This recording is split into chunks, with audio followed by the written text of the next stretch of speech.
Hi everyone. इस lecture में हम फाइल्स को रीड करना सीखेंगे पाइथन के अंदर जो कोर फंक्शनैलिटी है उनका यूज कर।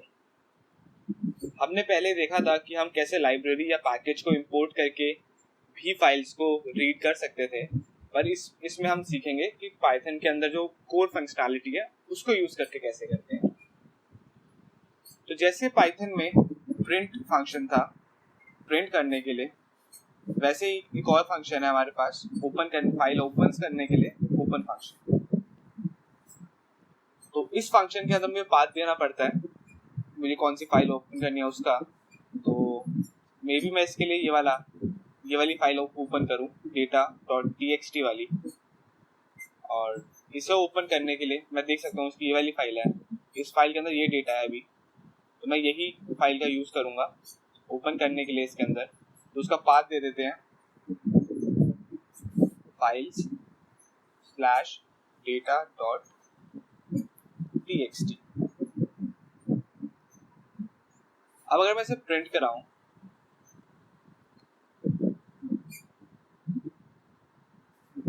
इसे प्रिंट कराने से पहले मैं इसे एक वेरिएबल में स्टोर कर लेता हूँ। अपने एक वेरिएबल को नाम देता हूँ फाइल, और इस फाइल का बेसिकली जो इसका रिटर्न होगी चीज वो हमारी इस फाइल में चली जाएगी और मैं इस फाइल को प्रिंट करा दूंगा।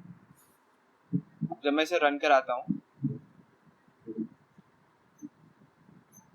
तो मैं देख सकता हूँ मेरे पास कुछ इस तरीके का डेटा आ गया।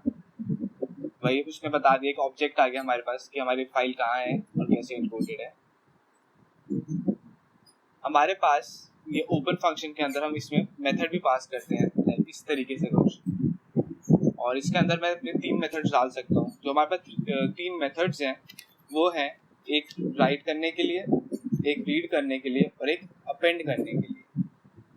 जब हमें सिर्फ डेटा को रीड करना होता है तो मैं रीड वाला यहाँ पे डालता हूँ, लाइक आर जो होता है वो रीड करने के लिए होता है, तो मैं इसमें आर डालूंगा तो मैं सिर्फ रीड के लिए ऑपरेशन बना रहा हूँ।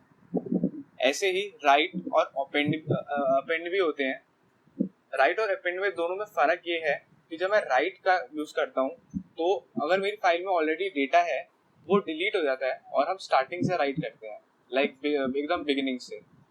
पर अपेंड में क्या होता है, अगर हमने अपेंड करा है तो जो ऑलरेडी डेटा है हमारी फाइल में वो रहता ही है, उसमें जो नया डेटा है वो ऐड हो जाता है। तो अपेंड बेसिकली उसी फाइल में के डेटा में और डेटा ऐड करने के लिए यूज होता है, और राइट होता है यूज अगर हमें पुराना डेटा को सपोज डिलीट करके अगर न्यू डेटा डालना है तो हम राइट का यूज करते हैं।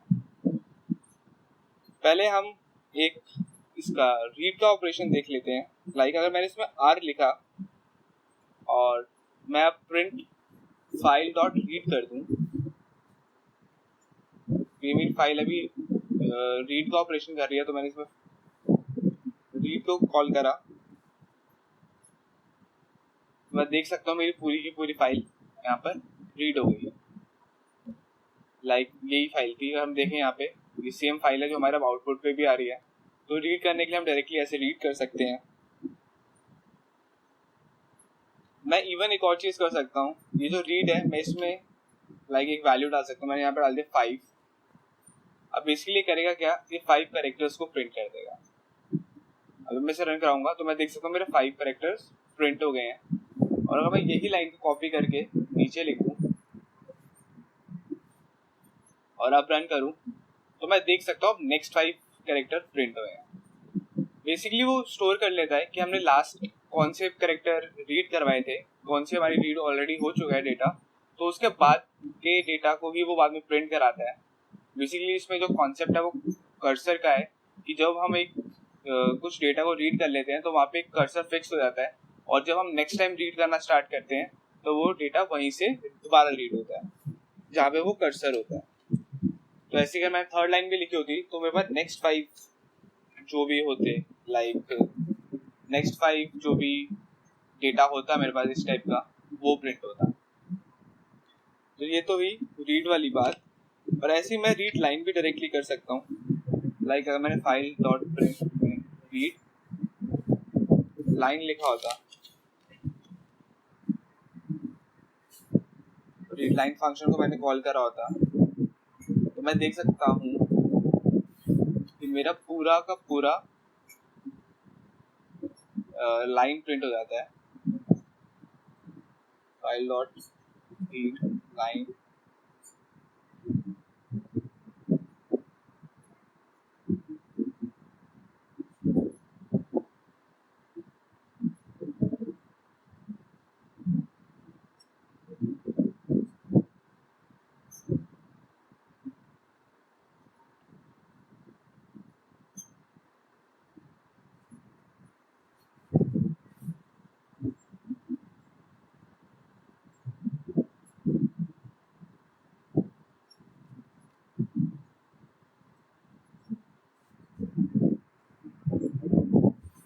ऐसे अगर मैं फाइल डॉट रीड लाइन का यूज करूं तो मैं देख सकता हूं, अब मैं इसे रन कराऊंगा तो मेरी जो लाइन है वो पूरी की पूरी रीड हो गई है।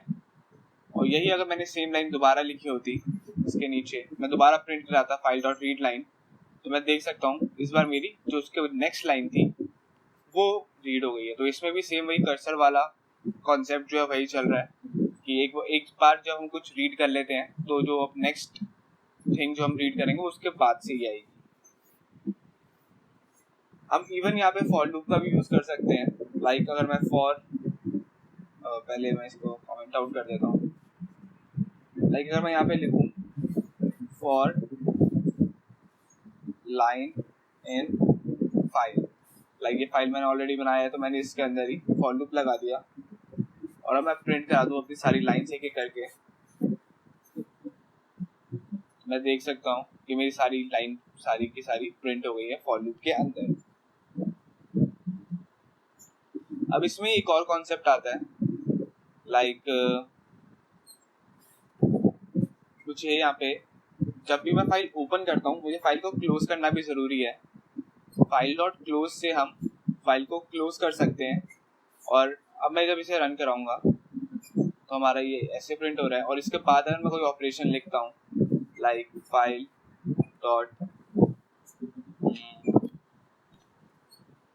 रीड वाला फंक्शन यूज करते हैं और वैसे अगर रन कराऊंगा तो हमारे पास इसके बाद एरर आ जाता है क्योंकि हमारी फाइल ऑलरेडी क्लोज हो गई है, लिखा हुआ ऑपरेशन ऑन क्लोज्ड फाइल।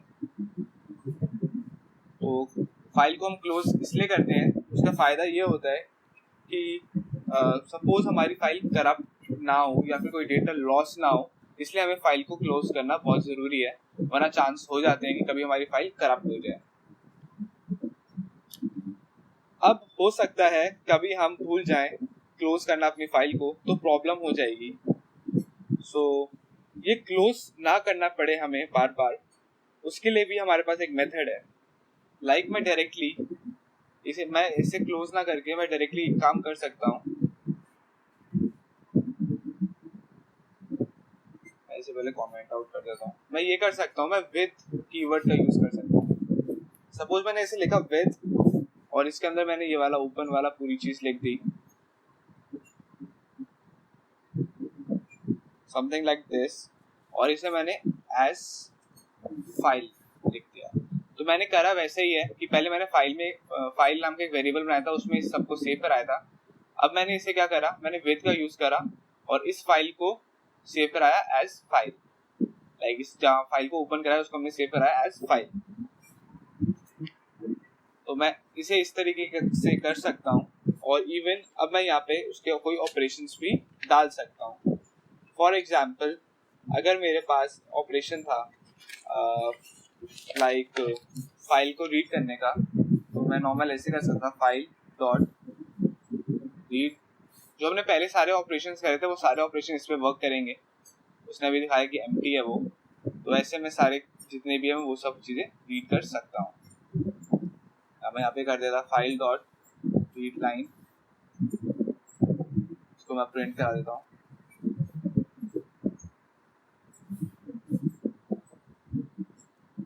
तो हमारी पूरी लाइन प्रिंट हो गई और मैंने जैसे पहले फाइल डॉट रीड करा था ऐसे सिर्फ रीड करा के कॉल कराता हूँ फंक्शन को, तो मेरे पास पूरी फाइल रीड हो गई है। इस सिंटेक्स में जहाँ पे हमने विद का यूज करा, यहाँ पे हमें क्लोज कराने की कोई जरूरी कंडीशन नहीं है। अगर हम यहाँ पे क्लोज फाइल डॉट क्लोज ना भी लिखे तो भी हमें कोई प्रॉब्लम नहीं होगी। पर अगर हम ये वाला सिंटेक्स जो हमने पहले यूज करता वो यूज करते हैं फाइल को ओपन कराने का, तो हमें उसे क्लोज कराना भी नेसेसरी है। तो ये तो हुई हमारी।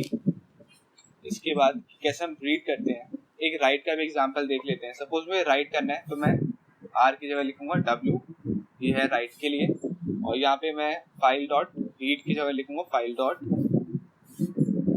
राइट,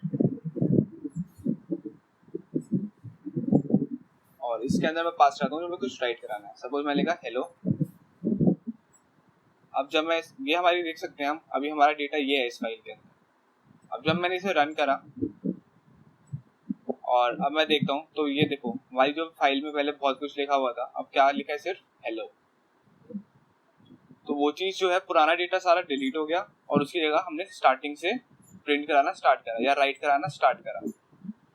तो उसने इस तरीके से राइट कर दिया, और ये प्रिंट करने का कोई एज सच जरूरी नहीं है। हमने जब उसमें प्रिंट कराया तो यहाँ 5 इसलिए आया कि उसने कैरेक्टर के नंबर कितने कैरेक्टर्स हैं बेसिकली वो प्रिंट कर दिए। और जो हमें दिखाना था वो ये था कि यहाँ पे हेलो जो आया सब कुछ हटा के आया जो हमने राइट करा है।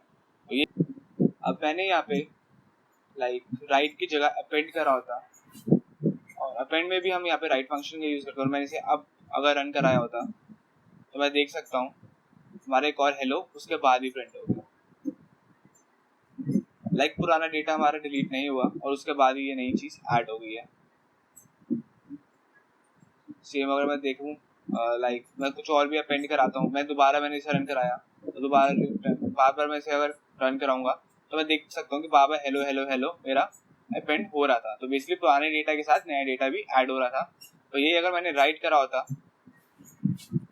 और मैंने यहाँ पे हेलो अब मैंने रन करा होता तो मैं देख सकता हूँ सिर्फ हेलो आ रहा है। अब चाहे मैं इसे 10 बार भी रन कर दूं